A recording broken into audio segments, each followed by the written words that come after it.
나이 들수록 마음이 평안해지는 5가지 방법. 세상이 많이 복잡하고 쓸쓸합니다. 나이는 들면 들수록 상처를 많이 받습니다. 노동자들은 고객으로부터 상처를 받아왔을 것이고, 직장에서는 상사의 갑질로 상처를 받아왔을 것이며, 때로는 친구나 배우자, 자식들이 나에게 대해서 하는 것에 대한 섭섭함과 같은 기억들로 아직도 상처를 잊지 못하고 생각만 해도 우울해질 때가 많습니다. 때로는 모든 일이 잘 풀리지 않아서 자기 자신에 대한 실망감 때문에 또 공허해지고 우울에 빠지는 경우가 많습니다. 뿐만 아니라 나이가 들어서 이제 노후가 되면 죽음이 앞에서 어른거리는 것이 실감날 때가 있고 하나씩 하나씩 모든 게 다 떠나기 시작합니다. 돈도 떠나고 사람도 떠나고 점점 세월도 떠나고 다 떠나는 것에 대한 실망감, 그 다음에 공허함, 상실감이 또 마음을 아프게 하면서 더욱더 우울함에 빠져버립니다. 이것을 술로 해결하거나 심지어는 낙담이 점차 심해지면 극단적인 선택을 머리에 떠올리는 사람들도 자주 볼 수 있죠. 이제는 마음을 스스로 추스려야 됩니다. 이 세상에 나를 진심으로 위하고 나를 위로해 줄 사람은 나밖에 없습니다. 그것을 솔직히 인정하는 것부터 시작입니다. 나 자신을 스스로 위로해야 합니다.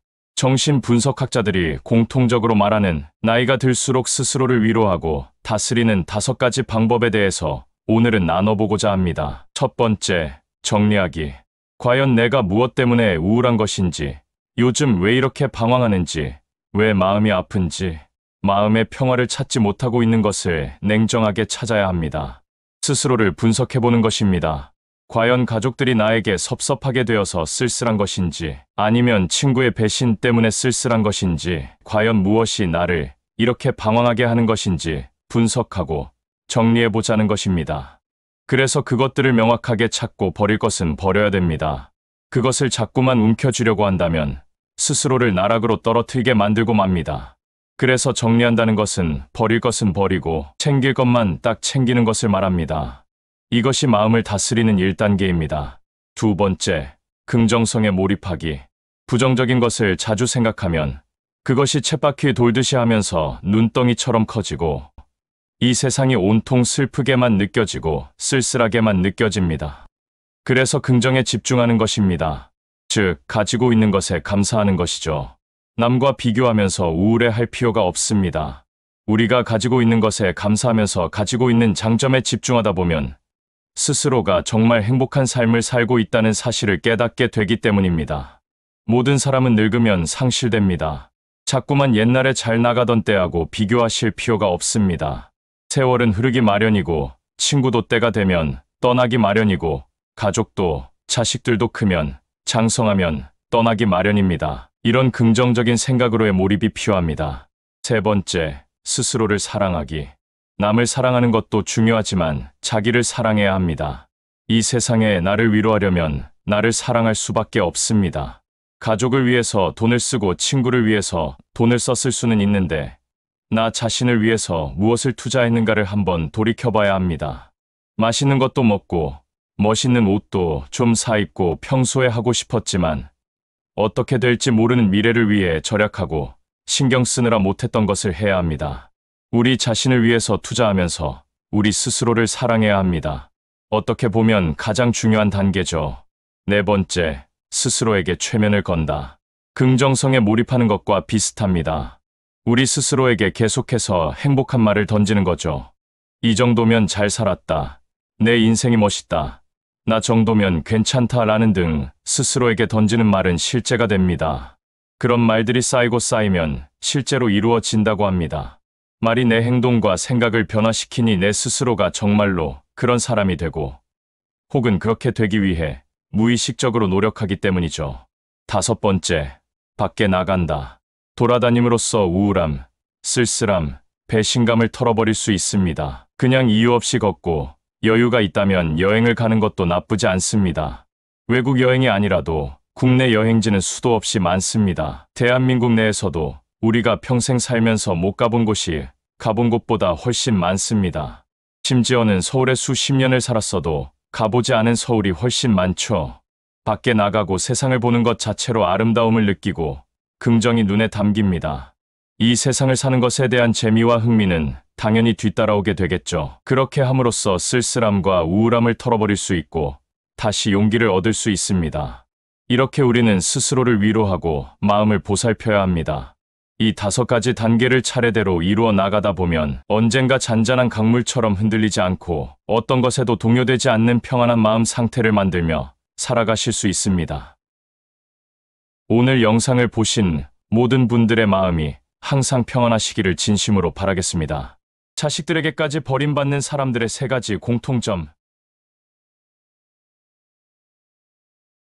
만나볼수록 더 좋아지고, 닮고 싶고, 가까이 하고 싶고, 자주 보고 싶고, 배우고 싶어지는 사람이 있는 반면에 겪어볼수록 혀를 차게 되고 만남이 괴로워지고 피하고 싶은 마음이 싹을 피우더니 결국 적절한 기회와 구실을 찾아 관계를 끊게 되는 사람이 있습니다. 인생살이가 고달픈 것은 다름 아니라 친구, 직장 상사, 동료, 선후배, 형제자매, 더 나아가 부모까지 둘러싸인 인간 관계 속에서 불협화음이 일고 지지고 볶고 그러다가 귀가 찢어질 듯한 날카로운 파열음이 생기고 할 말 못할 말을 주고받게 되기도 하면서 상처를 입고 관계 때문에 오도 가도 못하기 때문입니다. 친구도 필요 없고 자식도 필요 없다 하는 사람들도 있습니다. 아무리 인생이라는 것이 결국은 혼자라고 하지만 그래도 친구나 자식이 분명 필요합니다. 귀한 가르침을 주는 옛 성인들 말씀 중에 자신을 귀하게 여기며 살라는 말씀은 있어도 친구 자식 다 필요 없으니 혼자 잘 살라는 말씀은 들어보질 못했습니다. 친구, 지인은 물론이고 자식마저도 등 돌리게 하는 사람들이 있습니다. 자신은 배신당하고 버림받았다고 말하지만 세상 사람들이 모두 한결같이 등을 돌렸을 때는 자신을 먼저 되돌아봐야 하는 것이 아닌가 싶습니다. 그래서 오늘은 자식에게마저 버림받은 사람들의 특징에 대해 이야기를 나눠보고자 합니다. 첫 번째 특징은 제 자식이 최고인 줄 안다는 것입니다. 제 자식이 귀하면 남의 자식도 똑같이 귀한 법인데 하늘 아래 자기 자식이 최고인 줄만 아는 사람이 있습니다. 집 안에서는 자식 자랑 듬뿍 주는 최고의 엄마 아빠일 수는 있겠지만 밖에 나가면 청년들이 가정교육도 제대로 못 받아 예의도 없고 옷차림도 불량스럽고 행동도 가볍고 거칠고 모든 게 탐탁치 않으니 쳐다만 봐도 미간이 찌부러지고 혀가 차집니다. 귀하디 귀한 내 자식들과 갈등을 빚고 멀어지기 시작하는 것은 아마도 자식들의 결혼 정년기 때부터가 아닐까 싶습니다. 결혼하고 싶다고 데리고 오는 상대들이 부모로서 영 마음에 들지 않고 자기 자식이 아깝다는 생각에 불편한 기색을 내보이고 대놓고 완강히 결혼을 반대하며 자식들과 맞섭니다. 내 아들이 귀하면 며느리도 귀한 법이고 내 딸이 금쪽 같으면 사위도 금쪽같이 귀한 남의 집 자식이라는 것을 알아야 하는데 대하는 것을 보면 불편한 마음이 다 드러나 보입니다. 말 한마디 한마디 하는 것에 가시가 돋아있죠. 자식 앞에서 자식의 배우자를 대놓고 험담을 하거나 화난 마음을 그대로 다 표현하는 모자란 부모들이 있습니다. 자식을 위하고 자식이 행복하게 살기를 위한다면서 이런 짓을 서슴없이 해댑니다. 부모니까 그래도 된다고 생각하는 거죠. 아무리 며느리고 사위라지만 남의 집 귀한 자식들을 막대하면 자기 자식들도 똑같은 대우를 받게 된다는 것을 모르는 모양입니다. 그리고 세상 어디에 자신이 사랑하는 사람에 대해 험담을 하고 또 화를 내는 사람을 좋아할 그럴 사람은 세상 어디에도 없습니다. 부모 자식 간에도 마찬가지죠. 부모의 이 모자란 행동 때문에 자식과도 관계가 틀어지고 결국 자식도 찾아오지 않게 됩니다. 두 번째 특징은 자신의 감정을 일방적으로 쏟아내는 것입니다. 대한신경정신의학회의 조사에 따르면 우리나라 성인의 52%가 분노 조절을 제대로 못하고 치료가 필요한 정도의 충동 조절장애 고위험군이 11%나 된다고 합니다. 성인들의 절반이 분노 조절을 잘하지 못하고 10명 중에 1명은 그런 분노 조절 장애 때문에 치료가 필요하다는 것이죠. 사춘기 아들의 얼굴만 봐도 속에서 피가 솟는 것처럼 화가 난다는 어머니도 있고 팀원의 반복되는 실수에 화가 나서 주변 물건을 잡히는 대로 벽에 던지고 소리를 질렀던 것을 후회했다는 팀장, 또 직장에서는 그럭저럭 참을만 한데 집에만 가면 아주 사소한 일에도 화가 폭발한다는 아버지도 있습니다. 분노의 방아쇠를 당기는 원인들은 사람마다 다 다를 수 있지만 자신의 감정을 통제하지 못하고 성난 마음을 다듬지 못한 채 마구 드러내는 사람들이 보이는 공통점이 있는데, 그것은 바로 그 분노의 대상이 자기보다 약한 사람이라는 겁니다. 사회경제적으로 자신보다 낮은 위치에 있는 사람, 자신보다 나이 어린 사람, 자신보다 덩치가 작고 힘이 약해 보이는 사람, 자기보다 마음이 여려서 대들지 못할 사람, 그래서 자기가 아무리 소리 지르고 무엇인가 집어던지고 막말과 쌍욕을 해도 어떤 식으로든 반격을 가하지 못할 사람만을 타깃으로 삼는 공통점 말입니다. 사람 봐가면서 화를 내는 거죠. 화를 잘 내니까 분노 조절 장애가 있나 보다 싶지만, 한편으로는 사람 가려서 화를 내는 것을 보면 나름 조절을 잘할 수 있기도 한 것입니다. 사람을 잘 대해주면 고맙게 생각하고, 선한 사람이니까 무슨 일이 있어도 잘 대해줘야겠다 생각해야 되는데, 세상 인심이라는 게 다 같지 않아서 반대로 얕잡아 보고 쉽게 생각하고 자기 기분에 따라 함부로 대해도 된다고 생각합니다.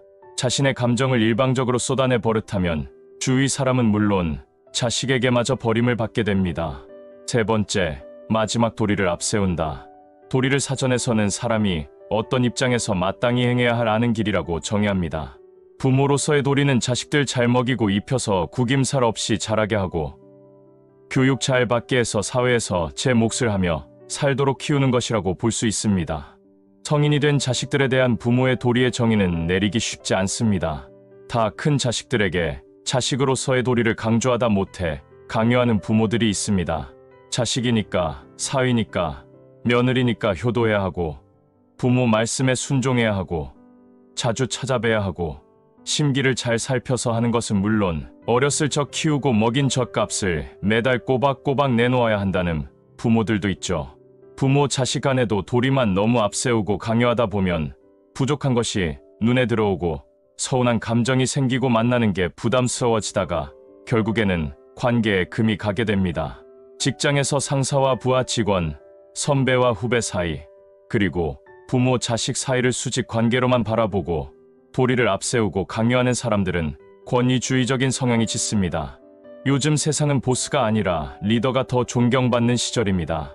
나 때는 그랬으니까 너도 그래야 하고, 곧 고생한 만큼 마땅히 존중과 합당한 대우를 받아야 한다는 생각을 일찌감치 버리고 수평적 관계에서 함께 존중하고 존중받는 관계로의 발전을 모색해야 합니다.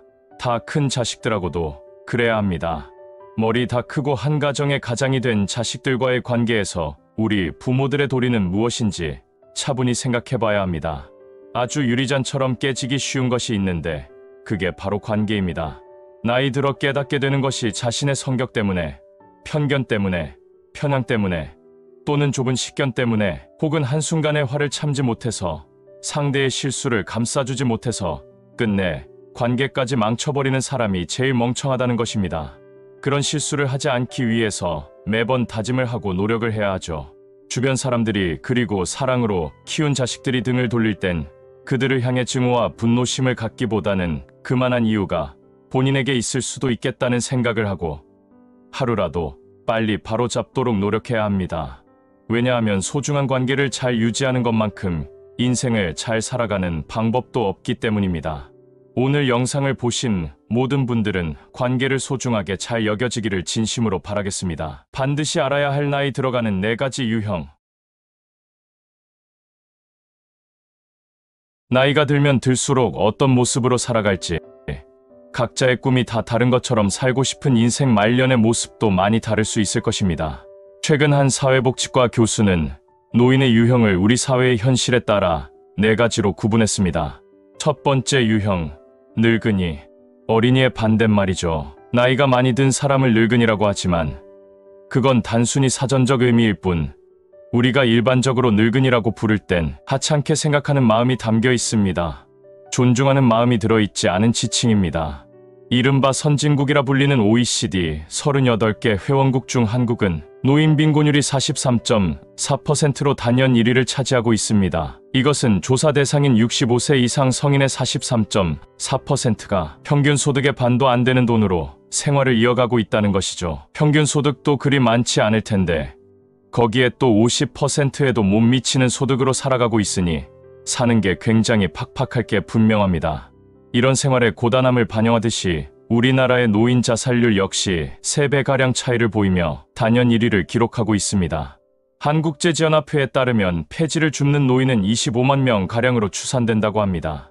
생존을 위해서 하루 10시간 이상 폐지를 모으고 옮겨서 1만 5천 원가량 손에 쥔다고 하니까 시간당 1,500원을 버는 셈인데 이는 최저임금의 20%에도 미치지 못하는 수준입니다. 당장 먹고 사는 문제가 발등에 부리다 보니 우리 모두가 노년 생활로 꿈꾸고 있는 한 인간으로서의 내면적 성장이나 여가를 보내기 위한 취미생활, 친구들과의 교류 등은 먼 나라 얘기가 되고 맙니다. 질병 앞에서 비용 때문에 적절한 치료도 받지 못하고 돌봄의 대상으로 사회적 짐으로 인식됩니다. 그래서 이런 처지 때문에 우리 사회에 부담만 안겨주는 잉여인간, 2등 국민 취급을 받기도 합니다. 안타까운 일이죠. 우리나라 노인 인구의 절대다수가, 또 곧 은퇴를 앞둔 예비 노인 인구의 절대다수가 생존 문제에 직면해 있는 이 유형에 속할 가능성이 상당히 높다고 전문가들은 경고합니다. 노후 준비가 제대로 안 돼 있기 때문이죠. 두 번째 유형, 어르신. 어르신이라는 말에는 존중하는 마음이 담겨 있습니다. 앞서 말씀드린 유형으로 불리는 늙은이하고는 어감부터가 확연히 차이가 납니다. 길에서 마주친 할아버지, 할머니를 부르는 어르신이란 호칭과도 내용면에서는 차이가 있습니다. 어르신에 해당되는 사람들의 경제적인 상황을 보면 아주 많은 재산을 소유했다기보다는 자가주택이 있고 월급처럼 매월 꼬박꼬박 들어오는 수입이 있으며 부족하다 싶은 생활비를 보충하기 위해 퇴직 이후에도 일을 하고 있는 동시에 자신의 경력을 살려 조그맣게라도 봉사활동을 합니다. 어르신이란 바로 온 마을 사람들이 존경하는 지혜롭고 현명한 할아버지와도 같은 존재라고 전문가들은 이 단어의 정의를 내립니다. 나이를 먹는다고 나의 숫자에 맞게 자동적으로 현명하고 지혜로운 사람이 되어 어르신으로 인정받는 것은 아니라는 점을 잊지 않을 필요가 있습니다.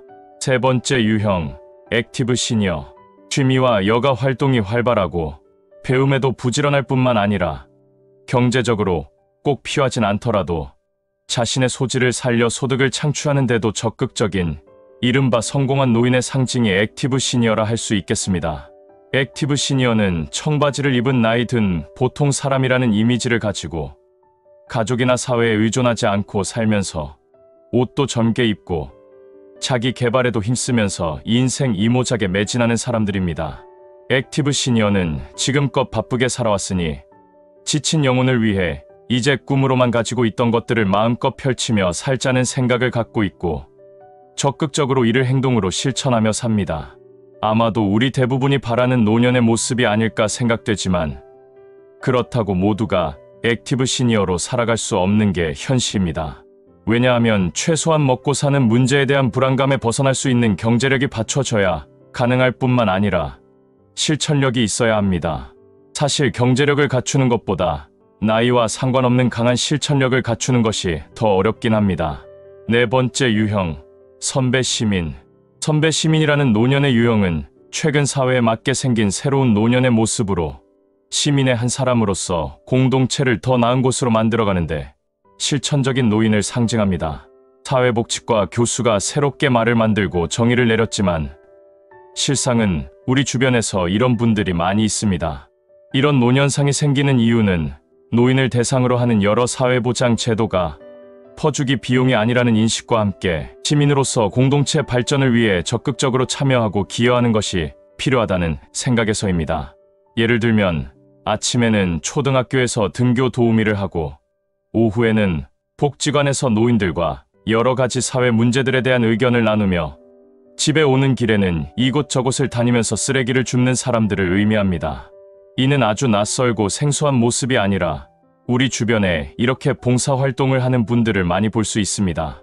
공동체 이론으로 더 나은 공동체를 상상하고 변화시키고자 실천하는 노인들이 점점 늘어가고 있는 추세라고 합니다. 이 선배 시민은 학력이나 재력, 경력, 재능과는 상관없이 누구나 뜻과 의지만으로 될 수 있다고 합니다. 그렇다는 말은 어떠한 환경보다는 나의 의지가 제일 중요하다는 말입니다. 우리는 나이가 들수록 어떤 노년으로 살아가야 할지 고민이 많습니다.